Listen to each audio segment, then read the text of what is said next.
This summer, Instacart presents famous summer flavors coming to your front door. Or pool. Or hotel. Your grocery delivery has arrived, sir. That was faster than room service. No violins in the lobby. Oh, seriously? Anyway, sit back, relax, and get delivery in as fast as 30 minutes. Starring your favorite snacks, drinks, and more.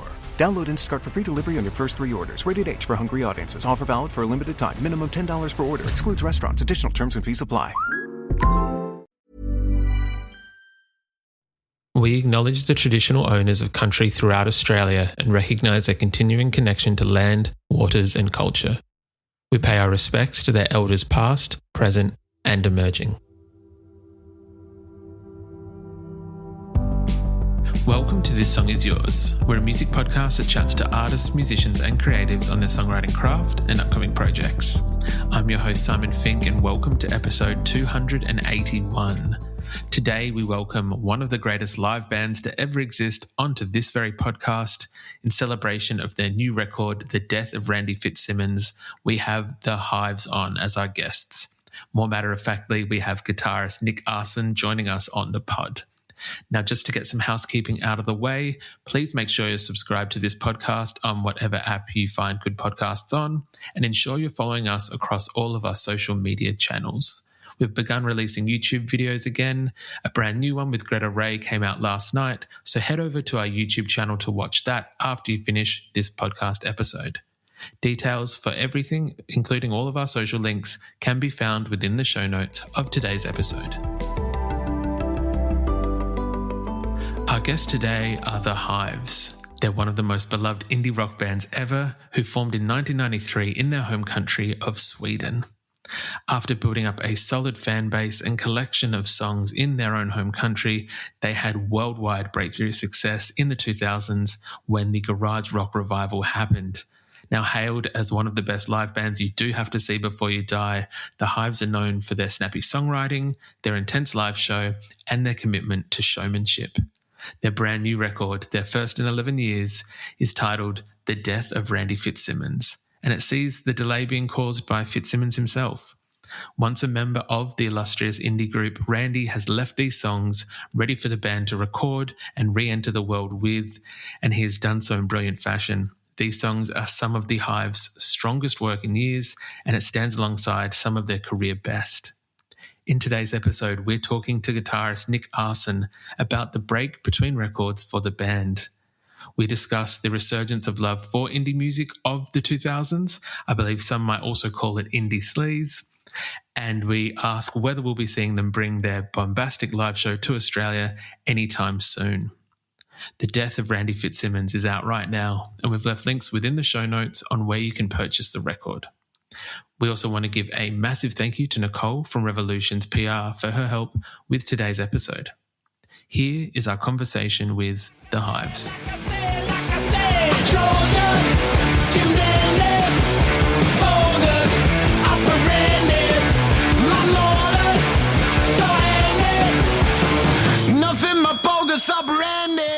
Please welcome to This Song Is Yours, Nicholas Arson from the Hives. Hello, sir. How are we?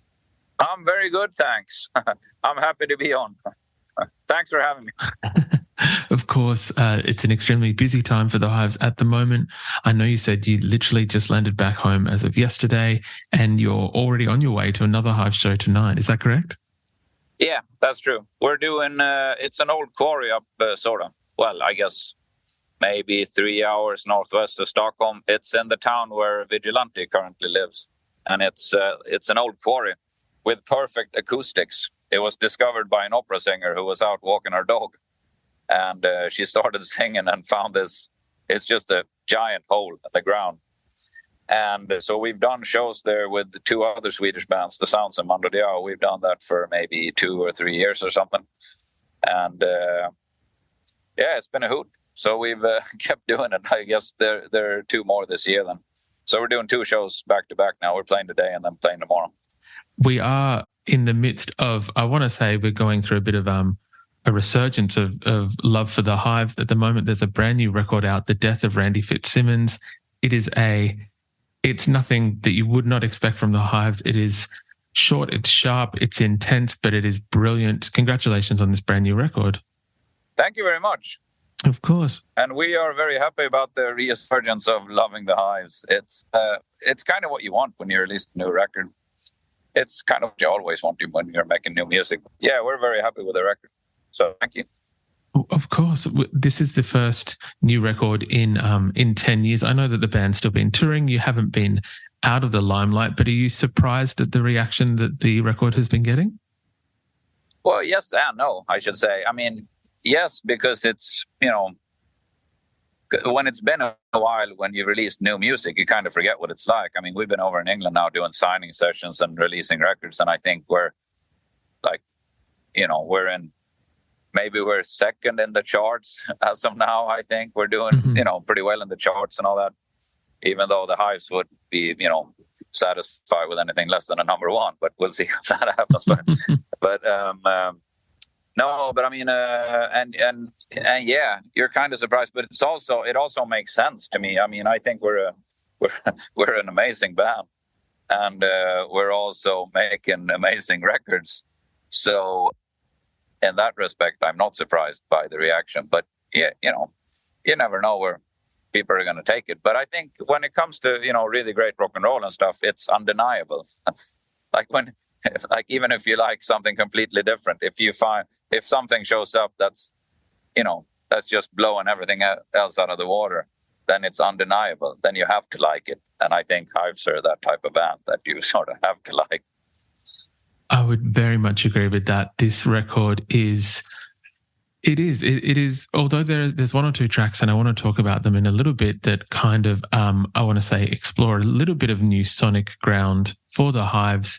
It is almost like a record that would have been released 10, 15 years ago. You guys still maintain that same energy, that same kind of gusto and love that seems to come across in an audible way. Is that still the same from the band? I guess when you're writing these new songs, is that kind of, is that songwriting technique or structure the same as it was for those previous records? Yeah, I mean, it's always very much we always boil it down to the bare essentials, even though there are a bunch of songwriting tricks or arrangement tricks, I should say, which is kind of what we do the most. We arrange the songs to I don't know, idiocracy levels, I guess. It's we can keep going, and it's kind of like laying a puzzle, and we're not happy until we've tried every solution that's wrong. So what happens then is that you end up with something that's like, this has to be right because everything else comparatively is, compared to this, is wrong. So I think that's but otherwise we sort of boil it down until you have a very, I don't know, condensed brew, if you will. It's just the most important stuff is in there, which is why it's kind of like no bullshit arrangements. Like there's no jam parts or anything in there. Every part that's in a song by the Hives is there because it needs to be there, not because it ended up there. It's because that has to be there. And like you said, like some of those, like a song like Trapdoor Solution, for instance, or Step Out of the Way, or those songs are very, it's A-B arrangements. It's very, very straightforward.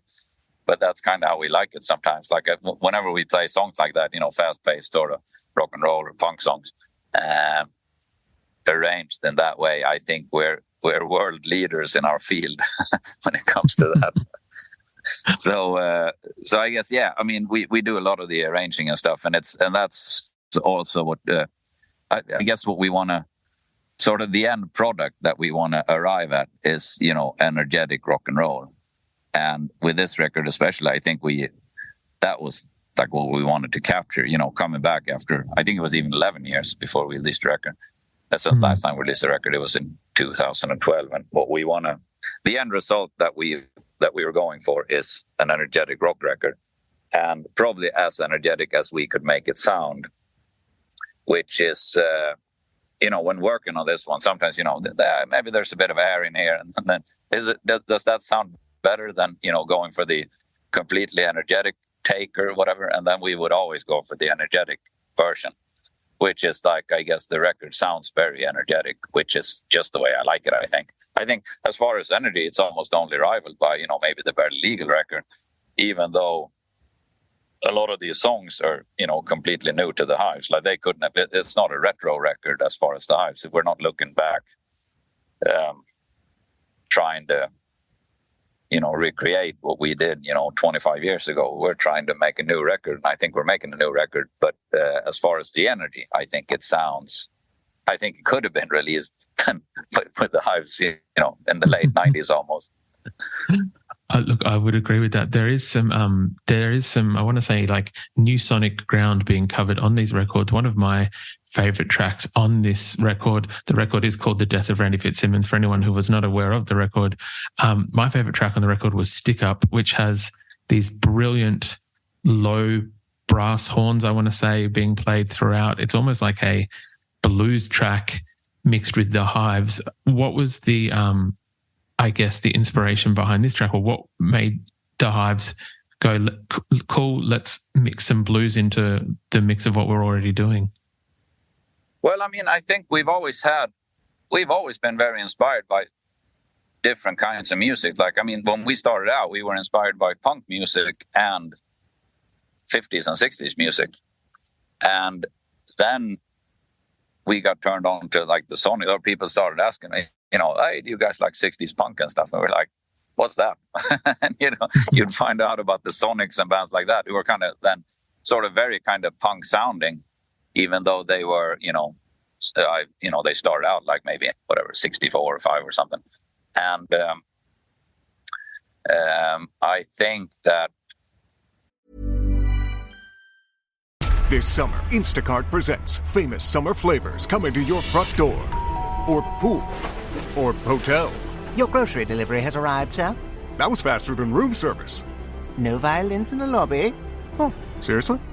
Anyway, sit back, relax, and get delivery in as fast as 30 minutes. Starring your favorite snacks, drinks, and more. Download Instacart for free delivery on your first 3 orders. Rated H for hungry audiences. Offer valid for a limited time. Minimum $10 per order. Excludes restaurants. Additional terms and fees apply. It took a lifetime to find the person you want to marry. Finding the perfect engagement ring is a lot easier. At BlueNile.com, you can find or design the ring you've always dreamed of, with help from Blue Nile's jewelry experts, who are on hand 24/7 to answer questions, and the ease and convenience of shopping online. For a limited time, get $50 off your purchase of $500 or more with code LISTEN at BlueNile.com. That's $50 off with code LISTEN at BlueNile.com. From that, we used to cover a song by Dion and the Belmonts called Born to Cry, which is kind of that little style with that sort of, sort of shuffly beat or whatever it is, and sort of maybe 60s sounding or something. And that's sort of one of the, like with the Hives, I think you can go like, you have the fast-paced ones, and you have sort of the, the sort of Dion or Screamin' Jay Hawkins type songs, and then you have the, whatever, almost hardcore punk songs, and so there's, I guess that's just a style. But it's kind of interesting to hear whenever people go, "Oh, that's my favorite song of the record," because it's always very different. Like sometimes you release a record and everybody has the same favorite song or the same 2 or 3 favorite songs. Here it can be any one of these 12 songs, which makes it feel kind of like a solid record to me, or it has to be if everybody has different, or it's a scattered record. But I'd like to think that it's a very, solid record in that respect. But yeah, that song probably comes from, that sort of, Dion stuff and Screamin' Jay Hawkins and stuff. That's the type of music that we're into, with the sort of, cool beat and horns. Of course. Nick, I have to ask, and it might be a silly question, do you yourself have a favorite track from this record? I've got a bunch of favorite tracks, I think, and it's right at the moment, well, pretty much like everybody else, it can vary. Sometimes one song is my favorite, next day it's, maybe this song is favorite, but I'm loving all the songs that we're playing live, which is kind of great, because it feels like we've, I guess we've played the songs now in the live set for about maybe 2 or 3 months almost. And it feels, at this point, it feels like they were always there. it feels very, very solid. It feels like, not like it couldn't have been any other way at any point in time almost. And it's really great to do these shows. You have the sort of the Hive super fans that come to every show and stuff, and they know all the words already to the full, the whole record. So anytime you play a new song, like they know all the lyrics and stuff, which is, good fun. But, well, I guess coming back to my own favorites, I think that it would be probably, I really like Bogus Operandi. I think that's pretty much exactly what I want the Hives to sound like. That's, I guess, a favorite song of mine. I really like Countdown to Shutdown. I like Rigor Mortis Radio. I like Trapdoor Solution is probably one of my favorite songs as far as, pace and lyrical content. I think that's a simple lyrical topic that I'm a fan of in a way. So, all of those are great, I think. I really like Stick Up too. I like, I like Crash Into the Weekend, I like as well. As you said, there are so many tracks on this record that anyone could pick as their favorite. I wanted to kind of touch on, as you mentioned, the live show, because one, I think Hives fans are known for being very enthusiastic at your shows, but I think it's because the energy that they get from the band is usually that 10 times back. The Hives are world famous for having one of the best live shows themselves. I think I saw you, maybe I want to say when I was about 17 or 18 here in Australia. What is the secret to maintaining such a energetic live show after all these years, after 20 or so years, 20, 30 years? Yeah, people ask us about that all the time, because now that we've been around for some time, I guess we've been a band now. I think this year we've been a band for 30 years. But that could also mean that we started when we were very young. I think we're, 13, 14 or something when we started. So, but I think with that, how you maintain the energy, to us, it's just a question of, like, we couldn't do it in any other way. Like, we don't know how to do it with less energy. We never want to do it with less energy, and I don't think we even know how to do it. If you start off a show and you don't go, full tit, you get restless. This is not what it's supposed to be like. It has to be full on. So I think that thing where, the crowd is feeding off of us and we're feeding off the crowd is kind of like a bonfire. You get whatever you add to it, whether it's more firewood or gasoline or, kerosene or whatever you want to throw on there, diesel, all that stuff, flammable shit, that makes up for a great show. Of course. I think there's a video going around the internet at the moment where it was only recently as well that you have been touring around with the Arctic Monkeys this year. And then I think that this video was from an in-store, a Rough Trade in-store, and it might have only been a few hundred people, but you would not know, because the energy and the dedication that the band is putting into the show is just incredible, which I just absolutely love. Yeah. And same there. Like I said, I don't know. I don't think we could do it any other way. If we were to try to do it another way, that's a different band then, Yeah, 100%. Yeah, I think there's a sold-out tour in the US in October, which is very exciting. It might seem like a little bit of an obvious question, but I do have to ask, for myself and for the Australian Hives fans, can we expect to possibly see you down here at any point in support of the new record? Yeah, definitely. We're working on it. It's we want to go to, whenever you release a new record, you want to go everywhere. And going everywhere at the same time is impossible. So the logistics of that, of just going to one place at a time, is that makes sense to me. But yeah, definitely. We'd love to come back to Australia. We've had so many great shows in Australia, and we want to come back to. We're doing now full, I guess, European run. We're doing the US run. We're doing a South American run. We want to get down to Australia and Japan and stuff. And it's we want it all in there. So I want to say yes. Look, when that does happen, we'll make sure that we're promoting it on this podcast. We're very excited to hear that news whenever it may be. Thank you. There has been a resurgence of, and I think you might have previously spoken about it as well, but with a number of the bands from the early 2000s, I think that there seems to be a love for like the indie house blogs. I think it's what is it referred to at the moment? Indie sleaze, where there's a lot of love for bands like Metric, LCD Sound System, the Hives, the Strokes, things like that is coming back around in resurgence. Are you seeing, I guess, any I want to say like fans that might have been too young that first time around, but now that they're coming to the shows, now they're big fans of the Hives? Well, I mean, we're definitely seeing a lot of younger fans now at the shows. I think that also comes from, playing with the Arctic Monkeys and stuff, who have, also a very big young fan base, I guess. A lot of young people going to the Arctic Monkeys shows, and I think a lot of those people started coming to Hive shows. But yeah, like you're saying, I think maybe there's on a broader scale, I guess there's maybe a resurgence in that as well. Like a lot of younger fans, and you have to kind of like if there was, if it was 10 years ago since you released the record, you constantly want to get new fans in there because what young people give you is energy. They're very good at that. So you want to recruit new fans all the time. There has to be a steady flow of young energy, feeding that flame that I was talking about.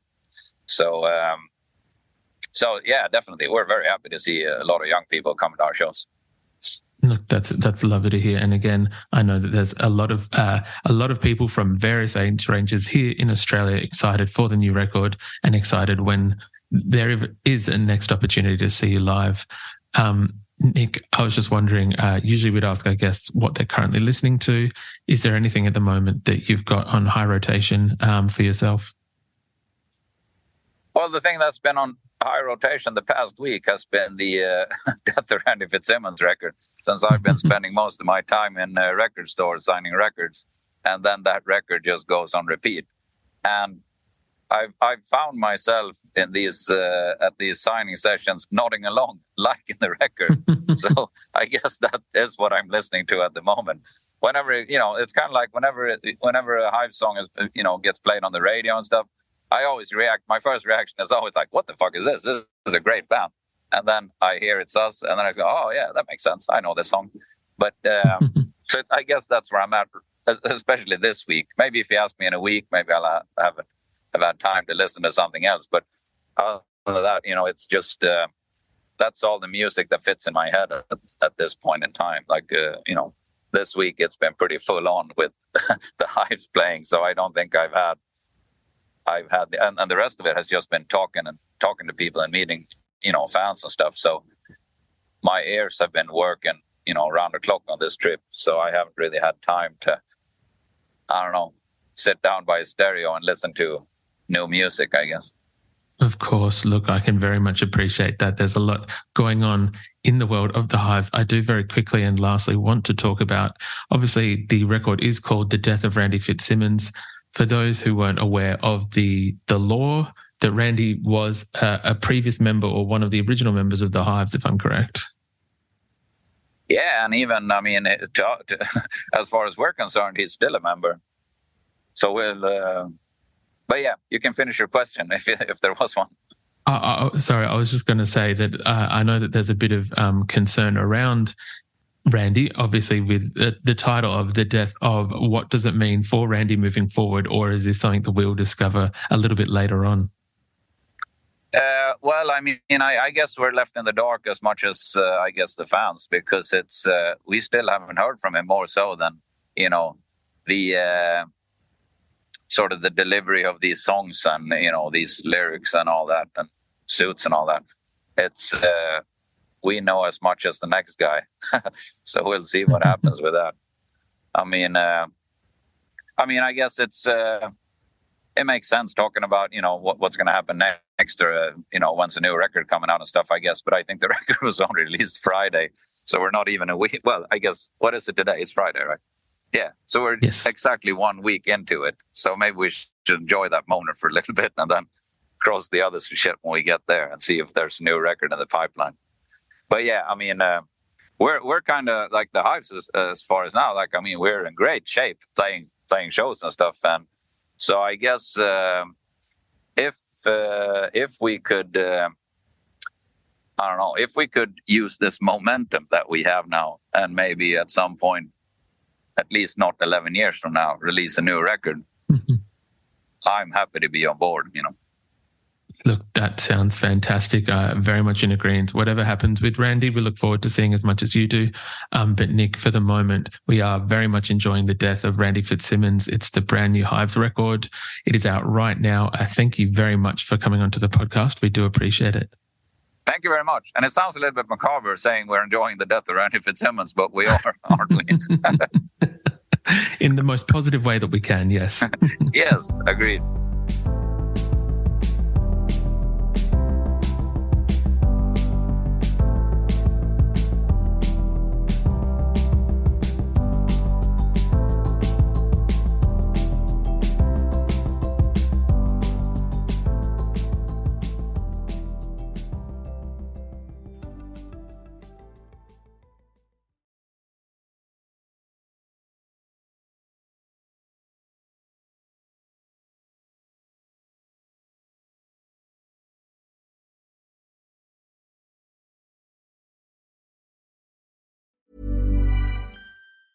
Discover Hydro, the best kept secret in fitness. Hydro is the state-of-the-art at-home rower that engages 86% of your muscles, delivering the ultimate full-body workout in just 20 minutes. From advanced to beginner, Hydro has over 500 classes, shot worldwide and taught by Olympians and world-class athletes. For a 30-day risk-free trial, go to hydro.com and use code ROW450 to save $450 on a Hydro Pro rower. That's HYDROW.com, code ROW450.